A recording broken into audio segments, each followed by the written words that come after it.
La película Joker nos presenta la vida de un marginado social y enfermo mental a través de los ojos del director Todd Phillips y la brillante actuación de Joaquín Phoenix.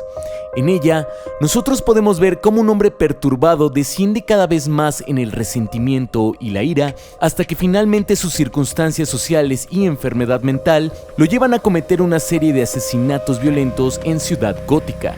La película nos es presentada con tal crudeza y realismo que uno no puede evitar pensar si este tipo de personas existen, es decir, personas perturbadas cuyo pasado sea tan oscuro que eventualmente cometen crímenes violentos, y si Todd Phillips realmente se inspiró en alguno de ellos para crear al personaje de Arthur Fleck.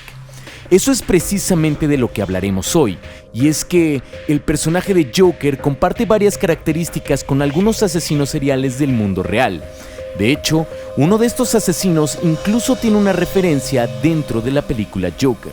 Hola queridos geekers, ¿cómo están? Yo soy Go, el Monitor Geek, y te doy la bienvenida a un nuevo video. Si es tu primera vez en el canal, te platico que aquí me gusta tomarme los cómics muy en serio y los analizo a profundidad para poder ver más allá de lo evidente. Hoy analizaré las características del personaje de Arthur Fleck en la película Joker y las compararé con asesinos seriales que comparten estos rasgos. Por increíble que parezca, aunque puedes considerar a la película Joker obscura, te garantizo que la realidad es todavía más siniestra. Cabe aclarar que este video contendrá escenas fuertes y spoilers de la película Joker.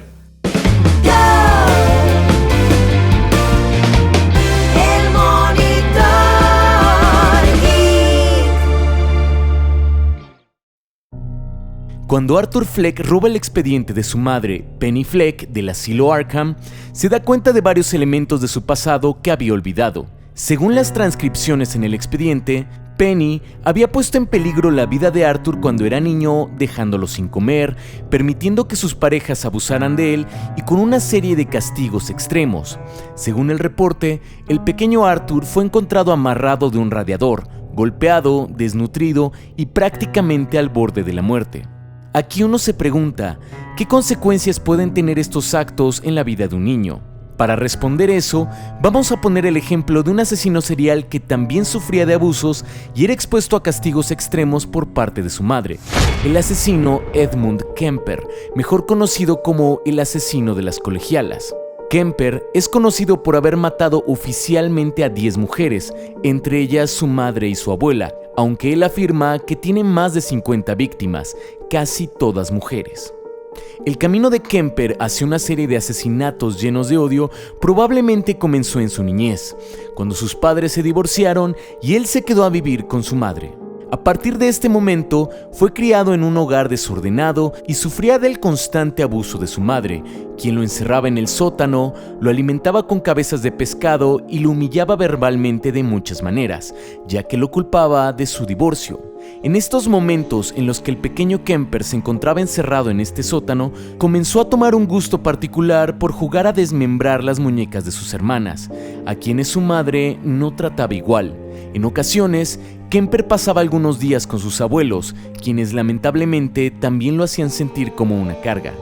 Toda esta situación hizo que Kemper asesinara a sus abuelos con una escopeta cuando apenas tenía 15 años, lo que lo llevó a ser recluido en un hospital para enfermos mentales con tendencias violentas muy similar al asilo de Arkham. Durante su estadía en este hospital, se descubrió que Kemper tenía un coeficiente intelectual de 140, una calificación que lo pondría en la clasificación de un genio. De hecho, precisamente es liberado de esta institución mental ya que logra memorizar las respuestas de 22 exámenes psicológicos diferentes, manipulando así el sistema. Sin embargo, así como Arthur Fleck tiene un gran resentimiento hacia su madre, a quien cuidó durante años mientras ella lo maltrataba de niño, Kemper también lo tenía. Cuando salió de prisión, regresó a vivir con su madre y comenzó a asesinar mujeres que encontraba en la carretera pidiendo aventón, a quienes balacea dentro de su auto. De cierta manera, en cada asesinato, Kemper parece matar metafóricamente a su madre, desquitando con otras mujeres toda esa ira que tiene reprimida al grado de llegar a desmembrarlas como las muñecas del sótano. Guardaba algunas partes en el refrigerador e incluso llegó a canibalizarlas. Cada uno de estos asesinatos lo hacía sentir poderoso, pero poco después decidió llevar a cabo su mayor anhelo, asesinando a su madre a golpes y decapitándola. Después de esto, Kemper simplemente se entregó a la policía y fue sentenciado a 7 cadenas perpetuas. Su ola de asesinatos había terminado con su madre, la fuente de toda su ira. A pesar de que tanto Kemper como Arthur odian a sus madres y sus crímenes son producto, en gran parte, de una historia de abuso y violencia con ellas, el final es diferente en ambos casos. Mientras que para Kemper matar a su madre fue el final de sus crímenes, para Arthur parece ser solo el comienzo, ya que matar a su madre en el hospital fue simplemente uno de los últimos pasos antes de transformarse en el Joker. Kemper y su historia tal vez fueron utilizados por el director Todd Phillips para poder crear el pasado de Arthur Fleck. Sin embargo, hay otro asesino serial que definitivamente sí fue una inspiración visual para el Joker de Joaquin Phoenix. De hecho, su nombre incluso tiene un cameo en la película Joker. Me refiero a John Wayne Gacy Jr., mejor conocido como Pogo el payaso. Si te perdiste la referencia, Pogos es el nombre del club de stand-up comedy al que asiste Arthur Fleck en la película. La historia criminal de Gacy también comienza en su niñez, ya que fue criado por un padre alcohólico que lo castigaba cruelmente, lo golpeaba y abusaba verbalmente de él, diciéndole que era un afeminado. El miedo que el pequeño Gacy tenía hacia su padre era tal que incluso le ocultó el hecho de que un amigo de la familia lo había violado porque temía que él fuera a ser el castigado. De hecho, por esta misma razón, tampoco le dijo a su padre que se sentía atraído por los chicos. La frustración de no poder lidiar de manera saludable con su sexualidad también influyó en su comportamiento de adulto. En una entrevista, Gacy dijo acerca de su padre: "Mi padre siempre decía que yo era ignorante y estúpido y jamás lograría nada. Por eso puso un 110% en todo lo que intenté". Es por eso que, durante su vida adulta, Gacy siempre dio la apariencia de ser una persona respetable para la comunidad. Era un empresario exitoso, dueño de una empresa de construcción, que además se ofrecía de voluntario en varias obras sociales. Entre esas actividades, adoptaba la identidad del payaso Pogo, quien hacía reír a los niños del pueblo. Su maquillaje, con la sonrisa roja y los párpados azules, inspiraron el look de Arthur Fleck en la película Joker y le añaden un toque siniestro a la historia. Y es que hay algo completamente perturbador en el hecho de que un asesino serial, que fue encontrado culpable de violar y matar a más de 33 jóvenes, todos varones, pase sus días en maquillaje codeándose con los niños en las fiestas. A pesar de que Gacy sostenía que solo mató a un niño en defensa propia, la realidad es que se encontraron más de 20 cuerpos enterrados debajo de su casa. Pogo fue ejecutado en 1991 con inyección letal. Sin embargo, hay otros dos elementos muy importantes en el personaje de Arthur que también podemos encontrar en asesinos seriales. Uno tiene que ver con la enfermedad mental que padece y el otro con su obsesión por Thomas Wayne. Cuando Arthur lee los reportes de Arkham acerca de su madre, Penny Fleck, también se entera de que ella sufría de alucinaciones severas y paranoia, a tal grado que olvidó el hecho de haber adoptado a Arthur y maquinar toda una teoría conspirativa que involucra un romance prohibido con Thomas Wayne, a quien se imagina como el verdadero padre de su hijo.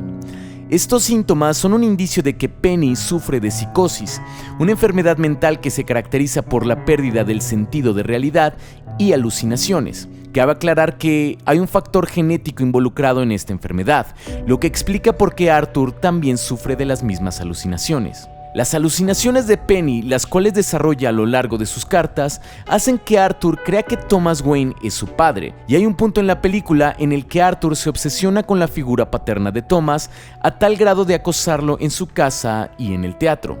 Un asesino que también se obsesionó con alguien que no conocía era Mark David Chapman, quien se hizo famoso por matar a John Lennon en 1980. Chapman desde niño se obsesionó con la música de los Beatles, a quienes consideraba un escape de su hogar violento. En esos años, el pequeño Chapman tenía alucinaciones y escuchaba voces que pensaba que provenían de sus juguetes y de quienes pretendía ser el rey. Conforme fue creciendo, intentó escapar de estas voces refugiándose en la religión, después en las drogas y el alcohol, para después regresar a la religión de nuevo.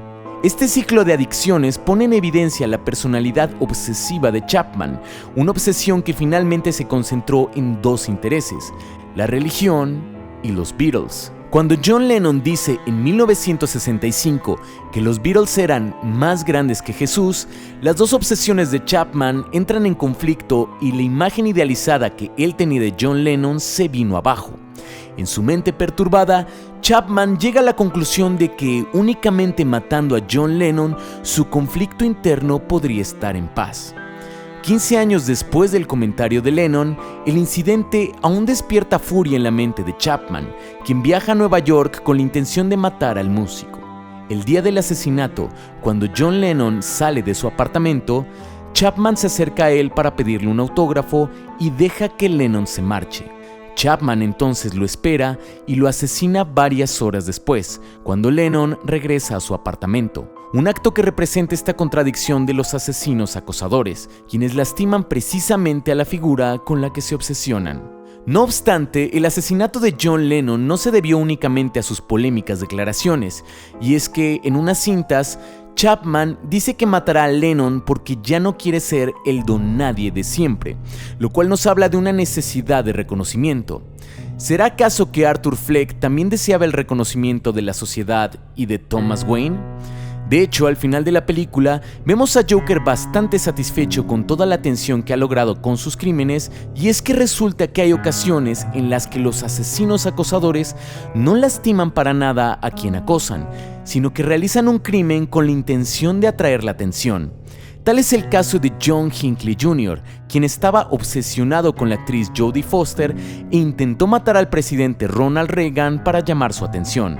Cabe aclarar que Chapman no era un asesino serial, pero quise incluirlo porque fue un asesino que se formó una imagen idealizada de alguien a quien no conocía, y fue precisamente el momento en el que su fantasía se rompió cuando su personalidad homicida surgió. De la misma manera, la figura idealizada de Thomas Wayne que Arthur se formó gracias a las cartas de su madre, se vino abajo cuando Thomas lo rechazó en el teatro, lo cual también pudo contribuir a que su personalidad homicida surgiera. El hecho de que este origen del Joker nos sea presentado con un enfoque más realista, sin Batman, sin los químicos misteriosos a los que Red Hood cae y con una historia inspirada en la vida y aspecto de varios criminales, ciertamente contribuyen al hecho de que la película Joker haya sido tan exitosa en su discurso. Estos ejemplos son solo algunas de las muchas similitudes que podemos encontrar entre el personaje de Arthur Fleck y los asesinos seriales que han existido en el mundo. Lamentablemente, a pesar de la violencia y crudeza que vimos en la cinta de Todd Phillips, los actos de Arthur Fleck ni siquiera se le acercan en violencia a los que estos asesinos han sido capaces de hacer. Actos siniestros reales, con consecuencias reales, perpetrados por personas que podríamos tener justamente a un lado. Si te gustó este video, te recomiendo este otro en el que analizo a fondo toda la polémica alrededor de la película Joker. Hablo del problema del nuevo origen, la responsabilidad social en el arte y la cultura de los incels. Eso es todo por hoy, yo soy Go y te veo en el próximo video.